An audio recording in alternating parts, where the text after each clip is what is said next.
Hello, everyone. Hello. Welcome to another episode of I Take Thee. We just want to welcome you all, remembering that today's topic is going to be for better or for worse. We just want to take 15 minutes of your time just to share our experiences. Remember, we're not experts at this. We're just trying to share our own experiences, and maybe that can help you as well. So take it away, honey. Oh, well, first I want to start off with a scripture. Okay. And I want to start with Matthew chapter 10, verse 8 to 9, where it says, "So they are no longer two, but one flesh. Therefore, what God has joined together, let no one separate." You know, that's a powerful statement. We're taking you back to the vows. You know, remember when you took your vows with your spouse and you said, for better or for worse? See, for us, we plan to write our own vows, but you know we forgot our vows. No, you know, maybe she forgot and I didn't. Well, no, something I like think that. We both forgot our vows, so we didn't. We had to go the traditional way. But you know what? I actually glad that we went the traditional route, because the traditional route says, "I take D," right? It says, "I take Joel to be my beloved husband, for sickness and health, for better and for worse." All those traditional vows, I'm glad I took them, because it's a fine reminder that when I'm going to go through the trials that I go through in the situation, that I'm reminded that promise I made in the altar. So one of the things I want to remind you guys that, you know, I don't want to talk too much about the better, because everyone is in for the better. When everything is good, everyone is good. Oh, that's the easy part. That's the easy part, right? So it's the challenge becomes when we face the worst. Yeah. Right? Although I will say, you know, one of the things that we've experienced, even with the better, is, you know, what do you do? What's the quality of your better? So at least for that, just remember that, you know, it's you gotta, even in your better, you gotta make sure that it's quality. That is not quantity, but quality of your time. And how do you make sure that it is better? Absolutely. And, you know, I think, you know, when I believe that for better or for worse, I look at it like a marriage like a car. You know when you have a nice car, like a Mustang. Like it's nice and reliable. It's like, it's a good car. It's functioning. It's reliable. It's taking me to work and taking me back home. It's good, right? But what happens when that car breaks down? It's like, it's no longer reliable, so I have to kind of like, you know, get a new one. How many of us we feel like that with marriages? When we are in the worst, well, it's no longer working for me at this time, so, you know, I'm just going to get a new one and kick this one to the curb. See, this is the challenges when we face the worst in our marriages. That's the easy way we look at. We look at our marriages like they're cars. When they're broken, when they're no longer working properly, we want to trash them and get a new one. And that is not the way it works. See, that's the promise we made in the altar, for better or for worse. So when it's good, that's great. The car is working fine. When your marriage is great and working, that's great. But when it comes to the worst, when it breaks down like a car, like your vehicle, are we really sticking with our spouses for the worst? Yeah. I mean, you know, when I think about the words, I always, in our own experiences, one of the things I've had to learn is that in our words is when I should really be contemplating, or not contemplating, but really thinking about our better. Because in our worst, we can get through some really ugly times, and there's nothing wrong with being in the worst, because, you know, it's like I'm thinking about winter right now and how the trees, you know, have no leaves and they look dry and so fragile. Yet I have to understand that if trees kept their leaves during winter, they wouldn't be able to survive, especially with the heaviness of snow. We just had a very heavy snow. That's right. So with leaves on it, it would just break more of the branches. And one of the things I learned about trees is that during winter, one of the things they do is they slow down their process, just so they can save on the what they have, like the energy they have, or they can save on the resources, because there's very limited resources in the winter. So trees slow down. And when I bring that to our worst in our own marriages, you know, I think about, sometimes we want to make quick decisions. We want to say the quickest thing possible. What if we took the approach that trees take in the winter, you know, pretty much saying that winter is, let's say, our worst in our marriage, right? So what if we slow down a little bit? In your worst, slow down. don't just say the first thing that comes to mind. Don't do the first thing that comes to mind.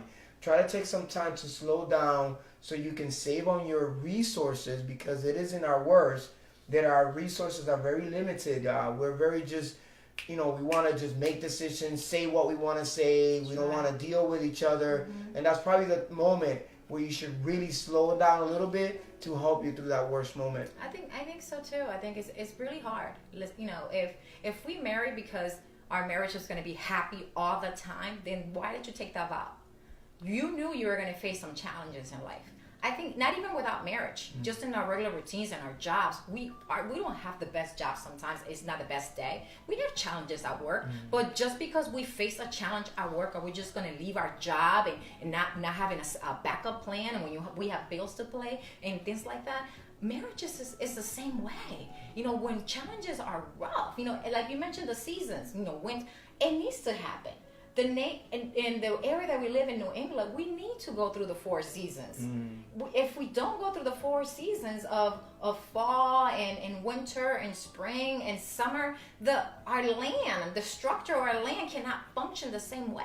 So can you just imagine when the season hits our marriages, are we taking that back and saying, you know what, this is a challenge, this is something that happened, how do I best address it? One of the scriptures that also brings to me is Mark, the book of Mark, chapter 10, verse 6 to 9, when it says, but at the beginning of creation, God made them male and female. For this reason, a man will leave his father and mother and be united to his wife, and the two will become one flesh. So they are no longer but two, but one flesh.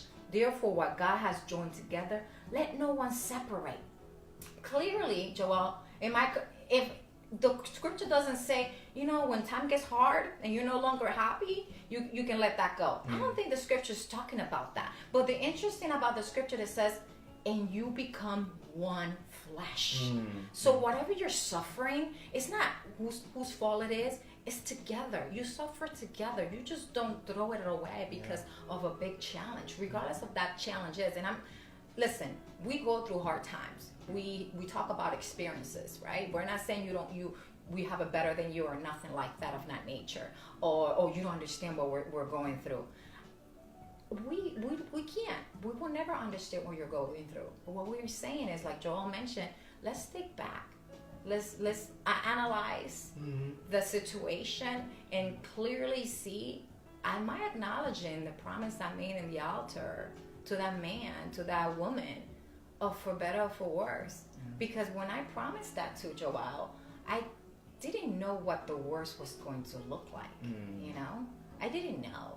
That's something I was going to experience on my own. Right. Yeah. And the same for me. I mean, I always say that when someone first meets a potential future partner, you always get the representative. You don't get the real person. I'm going to act my best. I'm going to speak my best. I'm going to do the best that I can to win her heart. And then once I win her heart, she gets to see that I could potentially be leaving clothes without putting it in the hamper, or I can leave my shoes out without properly putting them back, or socks or whatever. And those are just, simple ones. But there are other things, like perhaps I have some moments where, I don't know, I have maybe a not the best attitude in the world. So we got to think about these things and just, step back a little bit. Just take the time to analyze what's, and look, I'm saying this to myself. When we first got married, I would just say the first thing on my mind, because I'm like, no, you're not going to disrespect me like that. And not realizing that by just taking a reaction or just saying whatever came to mind at the moment in our worst, what I was doing was just really hurting our relationship. I was wasting all our resources, our limited resources, because again, during that time, it's very limited resources, and we're not in the best place possible. So just take the time to, take some time to relax, to then find the best moment to have a conversation, or go through that period, and know that sometimes worse has a period of time. You know, like now we're waiting for our spring to come. That's right. And it doesn't look like it's coming. But guess what? We know it is. Yes. We know it will come. Yes. When we, at this moment, it looks like it's not coming at all. That's right. But it will. We will. In July, we can be sitting here and saying, man, back in March, I didn't even think we were going to have a moment like that. Right. So, but we did. We will. That's a good perspective. Yes. You know, that's an excellent perspective. Mm-hmm. You know, so maybe you are enduring winter right now in your marriage. Mm. You know, it's cold and chilly and Yeah. getting some snowstorms and Oh. blizzards and you're like, oh my goodness, when is the sunshine going to hit in our marriage? So what we're asking is, why don't you stick around to see spring? You know, yeah. stick around Spend for some spring. time. Spend some And don't time. give up on winter No, in your marriage. no. You know, stick up for spring and Yeah. stick up for summer. And then you'll look back. And I'm not saying it's going to be silly of what you went through. You're like, wow, look how much we learned. Right. It's a moment of growth. Like, you know, I'm not asking you to embrace your worst as like, oh, I can't wait to go through my worst moments in marriage. No. But what I'm saying is embrace them in a way that you're saying to yourself, how do we learn more? What are we going to learn from this moment? And again, stepping back, That's right. because you have limited resources when you're mad at each other. That's right. And when I say resources, I mean you're very quick to judge. You're very quick to think your own way and wanting to win the battle between your arguments. That's right. Just step back. Try to understand that there's limited understanding during your worst moment, and just really embrace what's being there, because it is when you're being squeezed that you are actually going to be expanded and you're going to learn from each other. From that moment forward, you should use it as a learning opportunity and say, you know what, we made this mistake, we're not going to make that one again, but something else is going to come up and you'll learn from that. It's a learning experience. We grow together. Absolutely. It's the purpose of growing together. And I mean, when we're 30 years marriage in and we're going to be like, wow, you know, the only reason why we're together the way we are is because we stick to, you know, through the toughest and we made it through. And I'm not saying you can't do anything without God.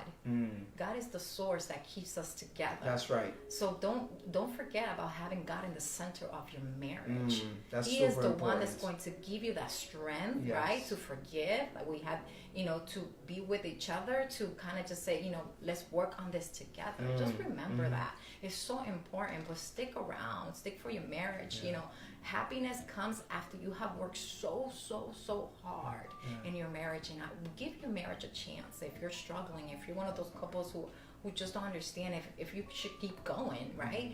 Give your marriage a chance. You know, seek help and put God in the center of your marriage. Absolutely. And then, you know, one advice that I'll give men, don't use your worst as an excuse That's right. to either be unfaithful to your spouse That's right. or to do things you're going to regret later. That's right. Don't use your worst as an excuse, because your worst, it should be really put into practice for your love. Yes. Because you said it at the altar. You said for better or for worse. And when that worse is there, this is the moment where you can step up to the plate and say, you know what? I'm man enough to step up to the plate and take the worst by its horns and really do what I'm supposed to do, which is to love my wife, to care for my wife, to show her that our marriage is so important that even in our worst, I'm committed. Because commitment has nothing to do with for better or for worse. Commitment has to do with you saying in the altar, I'm going to be with this woman. We're going to be one. And now that you're one, now that you're committed, that commitment should be there, whether it's in your better times or in your worst times. That's right. I think it's so true. Again, you know, we always promise 15 minutes. Yeah, Joel yeah. and Carla, of our personal reflections, we're not perfect. That's We right. don't have a perfect marriage. We but don't. We just hope that with our things that we go through in our marriage, that we're able to help others. So, you know, thank you for sticking around with us, Yeah, and yeah. for better or for worse in your marriage. And, you know, share this video with Please many share the couples. videos as many people as possible. If it can Yes. help them, it can help them. We've been receiving great feedback of Yeah. people saying, we're blessed by this message, and that's what we want. We want this message to just be a blessing to someone else. Simple message.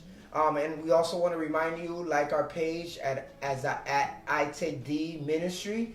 And don't forget, next Saturday at 6 o'clock with us. Just spend some time with us. Give us some love. Give us some love. God bless you. God bless you.